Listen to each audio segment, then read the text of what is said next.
দ্বাদশ অধ্যায় ভক্তিযোগ। অর্জুন জিজ্ঞেস করলেন, এভাবে সর্বদা তোমাদের চিত্ত সমর্পণ করে যে সকল ভক্ত তোমার উপাসনা করেন এবং যাহারা অব্যক্ত অক্ষরের উপাসনা করেন তাদের মধ্যে শ্রেষ্ঠ সাধক কে? শ্রী ভগবান বললেন, যারা সম্পূর্ণভাবে আমাতেই মনোনিবিষ্ট করেন, নিত্যযুক্ত হয়ে পরম শ্রদ্ধা ভরে আমার উপাসনা করেন, তারা আমার মতে শ্রেষ্ঠ সাধক।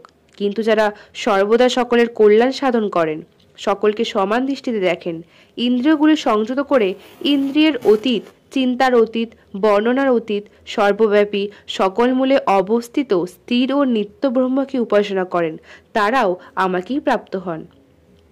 তবে যারা নির্গুণ ব্রহ্মের উপাসনা করেন তাদের কষ্ট বেশি, কারণ ব্রহ্মে মনস্থির করা মানুষের পক্ষে খুবই কষ্টসাধ্য। কিন্তু যারা সমস্ত কর্মফল আমাতে অর্পণ করেন, একমাত্র আমাতেই চিত্ত স্থির রেখে একনিষ্ঠ ভক্তি দ্বারা আমার ধ্যান ও উপাসনা করেন, হে পার্থ, আমি তাহাদিগকে শীঘ্রই মৃত্যুরূপ সাগর থেকে উদ্ধার করি। তুমি আমাতেই মনস্থির রাখো এবং আমাতেই বুদ্ধি নিবিষ্ট করো, তাহলে দেহান্তে তুমি আমাকেই পাবে। এতে কোনো সন্দেহ করো না। হে অর্জুন, যদি কোনো প্রকারেই আমাতে চিত্ত স্থির রাখতে না পারো, তাহলে পুনর্ অভ্যাস দ্বারা চিত্তকে সমাহিত করে আমাকে পেতে চেষ্টা করো। এই অভ্যাস যোগেও যদি অক্ষম হও, তাহলে সর্বদা আমার উদ্দেশ্যে কাজ করো। আমার কথা বলো, আমার কথা শোনাও।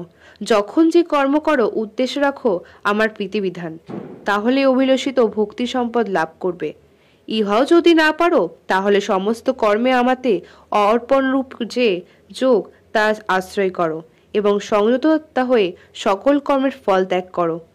অভ্যাস যোগের চেয়ে জ্ঞান বড়, জ্ঞানের চেয়ে ধ্যান বড়, ধ্যানের চেয়ে কর্মফল ত্যাগ বড়।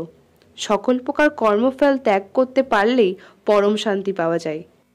কারো প্রতি যার বিদ্বেষ নেই, যিনি সকলের প্রতি বন্ধুভাবাপন্না ও দয়াশীল, যিনি সকলকে সমদৃষ্টিতে দেখেন, যিনি অহংকার বর্জিত, সুখ দুঃখে সমভাবাপন্ন ও সদা সন্তুষ্ট, যিনি সমাহিত চিত্ত, সংযত স্বভাব ও আমাতে একান্তভাবে বিশ্বাস পরায়ণ, যার মন ও বুদ্ধি আমাতে অর্পিত, এই শ্রেণীর ভক্তই আমার প্রিয়। যার কাছ থেকে কোনো লোক কষ্টদায়ক ব্যবহার পান না এবং অন্যের ব্যবহারে যিনি কোনো রকম উদ্বেগ, যিনি আনন্দ, ক্রোধ, ভয় ও উদ্বেগ থেকে মুক্ত, তিনি আমার প্রিয়। যার কোনো বিষয়ে স্পৃহা নেই, বাহিরে যিনি সর্বদা পবিত্র, কর্তব্য কর্মে যার আলস্য নেই, যিনি পক্ষপাত শূন্য, কোনো কিছুই যাকে মনোকষ্ট দিতে পারে না এবং ফল কামনা করিয়া যিনি কোনো কর্ম আরম্ভ করেন না, এই ভক্তই আমার প্রিয়। অভীষ্ট বস্তু লাভে যিনি আনন্দে অধীর হন না, যিনি অবাঞ্ছিত লাভে বিরক্ত হন না, যিনি কখনো শোক করেন না, কিছুতেই যার আকাঙ্ক্ষা নেই, কর্মের ভালো মন্দ সব ফলই যেন ত্যাগ করেছেন, সেই ভক্তই আমার প্রিয়। যিনি শত্রু মিত্রে মান ও অপমানের শীতউষ্ণতায় সুখ দুঃখে সমত্ব বুদ্ধি সম্পন্ন, যার কিছুতেই আসক্তি নেই, যার নিন্দা ও প্রশংসায় একই অবস্থা, যিনি স্বল্পভাষী, যা কিছু পান তাতেই যিনি সন্তুষ্ট থাকেন, গৃহাদিতে যার মমত্ব বোধ নাই, যিনি স্থির চিত্ত ও ভক্তিমান, সেই ভক্তই আমার অতীব প্রিয়।